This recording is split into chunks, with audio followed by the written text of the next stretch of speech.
bagaimana ikhlas itu bisa merubah sesuatu yang sedang kita alami, baik itu musibah ataupun itu anugerah. Kemudian bagaimana cara kita menjadi seseorang yang mukhlis, sampai ke derajat tertinggi dari mukhlis itu adalah mukhlas. Jadi ada mukhlis, ada mukhlas. Orang mukhlis adalah orang yang sedang belajar menjadi ikhlas. Orang mukhlas, orang yang udah ikhlas banget. Jadi orang yang mukhlas itu nggak ada bedanya antara dipuji sama dicela. Itu mukhlasin. Ketika dia posting sesuatu, likersnya banyak atau malah hatersnya banyak, buat dia nggak ngaruh. Itu mukhlasin. Nggak gara-gara dia yang nge-like dan komen positifnya disanjung banyak, jadi dia semangat. Terus giliran di hate sama orang lain, dicela sama orang lain, dia jadi kayak pundung gitu. Ini berarti sedang belajar mukhlis. Orang mukhlas nggak ada bedanya bagi dia antara emas dan batu. Sama di mata dia antara emas dan batu. Orang mukhlas sama di mata dia antara pujian dan celaan.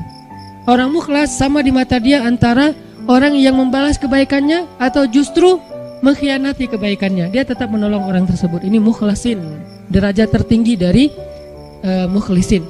Sehingga para anbiya kayak Nabi Yusuf, Nabi Musa, Allah menyebutnya mereka adalah mukhlasin. Wadhkur fil kitabi Musa innahu kana mukhlasan wa kana rasulan nabiyya. Salah satunya. Coba kalian ingat kisah tentang Musa.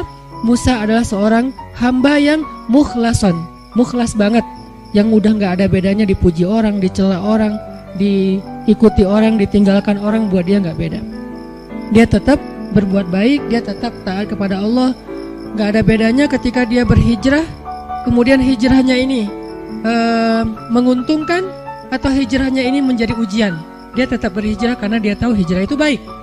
Dia tetap jujur karena jujur itu baik. Nggak ada bedanya ketika dia jujur menguntungkan atau jujur malah jadi ujian. Saya nggak bilang merugikan ya, karena jujur nggak mungkin rugi, taat nggak mungkin rugi, taubat dan hijrah nggak mungkin rugi, cuman ujian. Buat dia kalau tahu itu baik ya dia lakukan. Mau untung, mau jadi ujian, ya buat dia pokoknya lakuin aja. Ketika dia misalnya dalam sebuah transaksi gitu, dia jual beli mobil. Kadang-kadang gara-gara terlalu jujur, apalagi jual beli mobil second gitu, kalau jujur resikonya kan agak susah cari untung nih.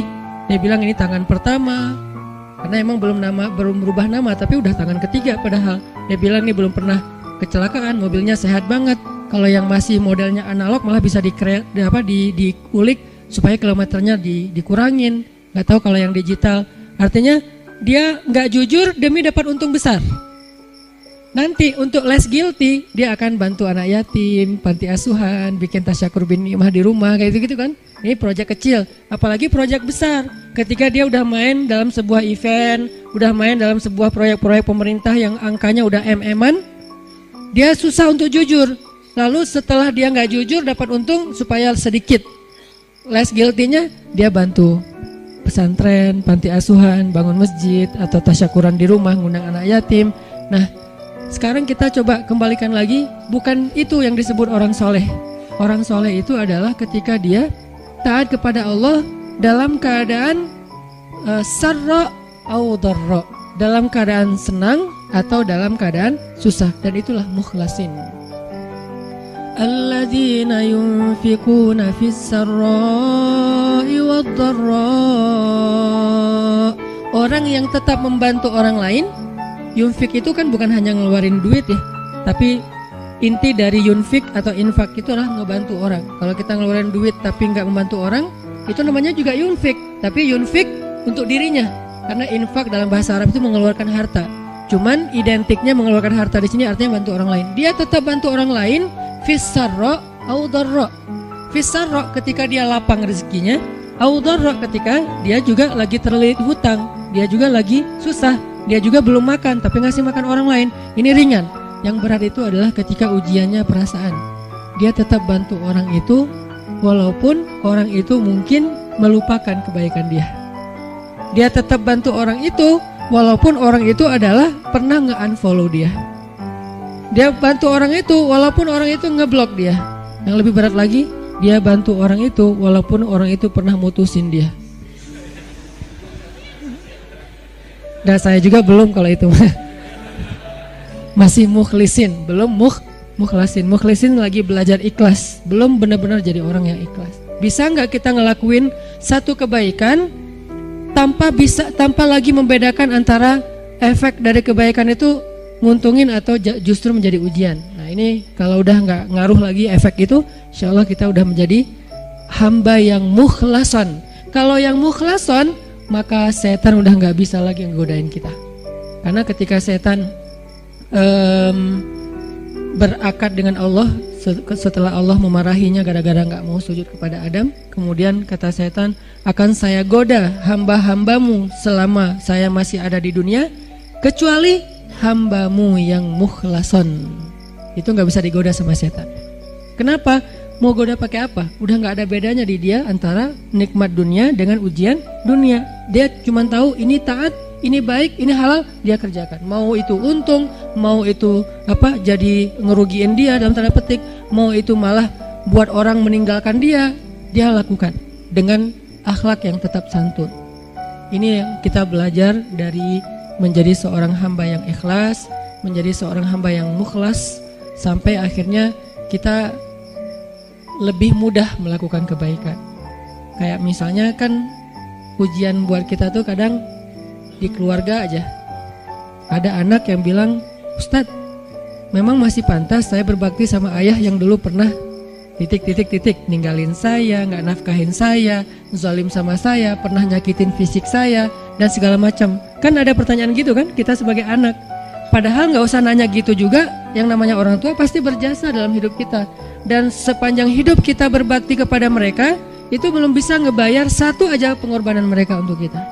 Sama kayak seorang istri kepada suami, begitu juga anak kepada orang tua, tanpa bertanya gitu, apalagi sampai nanya. Kalau sampai misalnya kita berpikir, ayah saya pernah zalim sama saya, ibu saya pernah zalim sama saya dengan berbagai macam kasus, maka jawabannya kalau dari angle konten kita malam ini, mau jadi orang yang mukhlas atau mau jadi orang yang pamrih.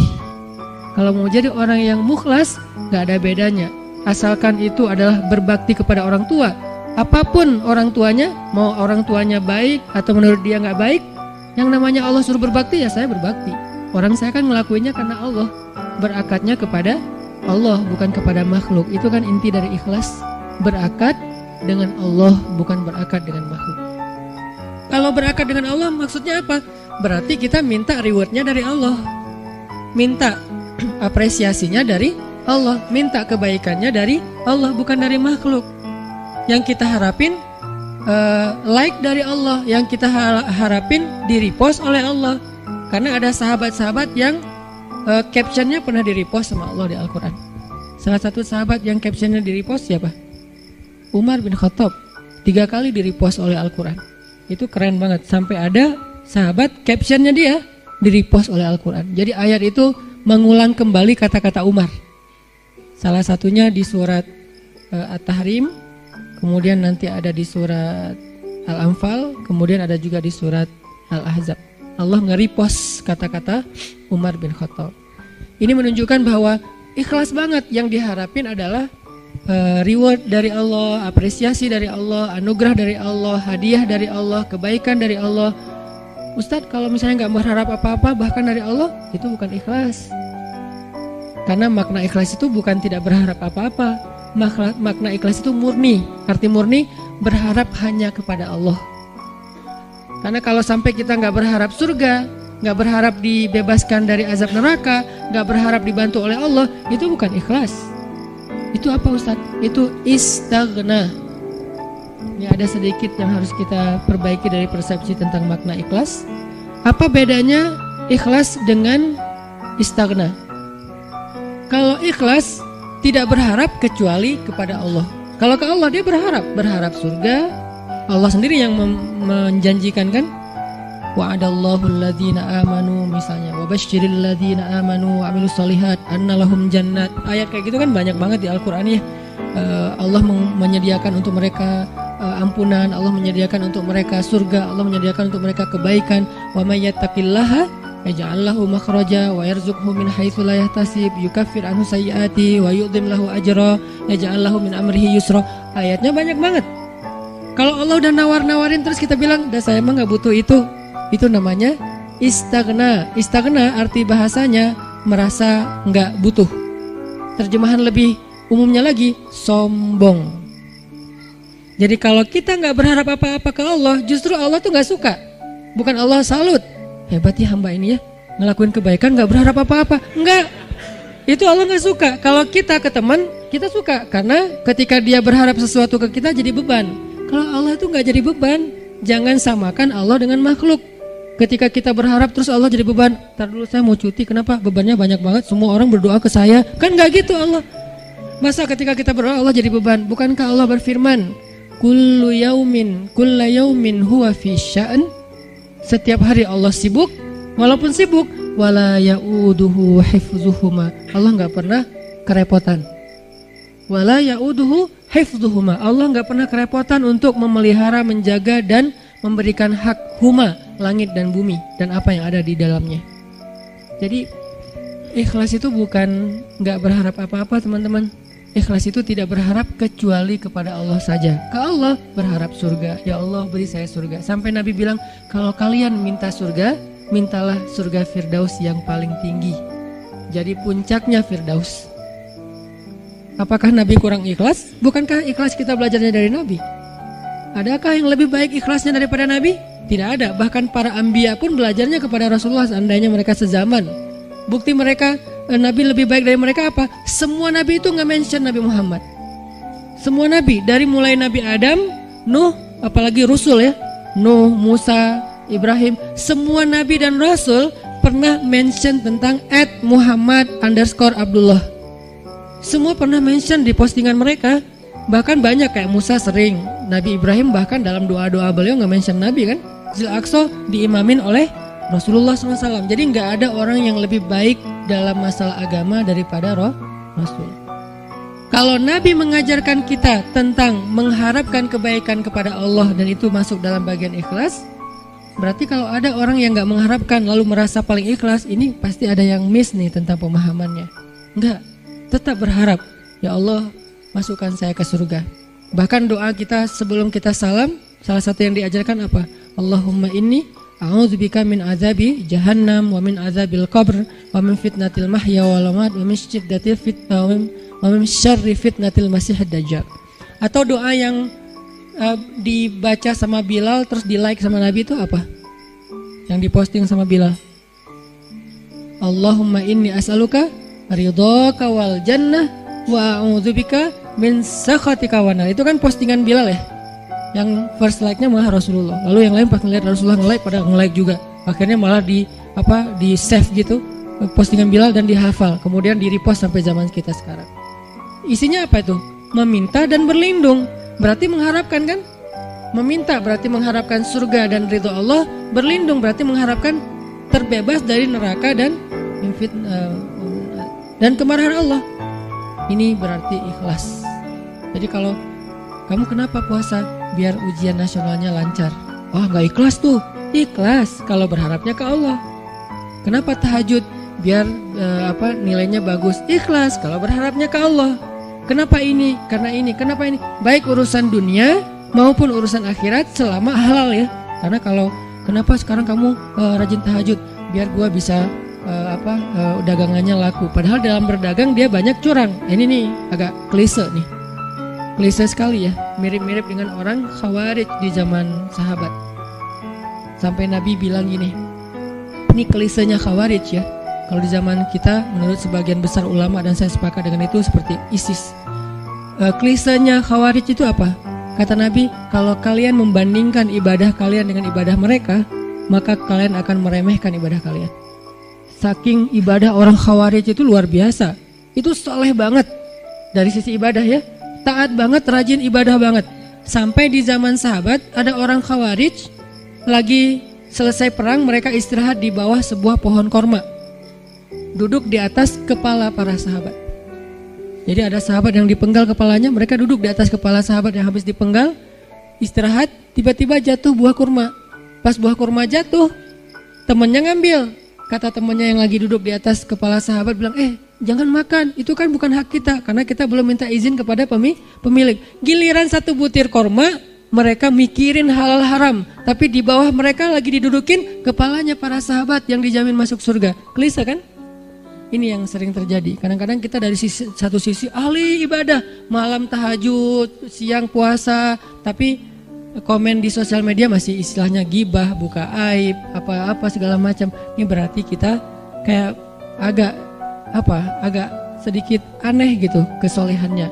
Nah, termasuk orang yang pengen jadi orang baik tapi nggak mengharapkan apa-apa. Sampai ada syair, dan saya agak kurang setuju dengan syair ini, mengatakan, ya Allah, kalau saya berbuat baik karena pengen surga, tutuplah pintu surga itu dari saya, gitu kan ya. Kalau saya beribadah karena takut neraka, masukkanlah saya ke dalam neraka. Saya melakukan itu hanya karena cinta. Terkesan hub, al-khauf, dan ar-roja itu tiga hal yang bertentangan. Padahal tiga hal ini tiga-tiganya bagian dari iman. Hub, cinta, bagian dari iman. Kita harus mencintai Allah lebih dari segalanya. Khauf, takut kepada Allah, bagian dari iman. Sampai Nabi mengatakan, Ra'sul hikmah makhafatullah. Puncaknya orang yang berilmu itu takut sama Allah. Jadi orang yang paling takut pada Allah, yang paling banyak berilmu. Innama yakhsyallaha min ibadihi al-ulama. Orang yang paling takut kepada Allah di antara hambanya adalah orang yang berilmu. Begitu juga dengan ar-raja.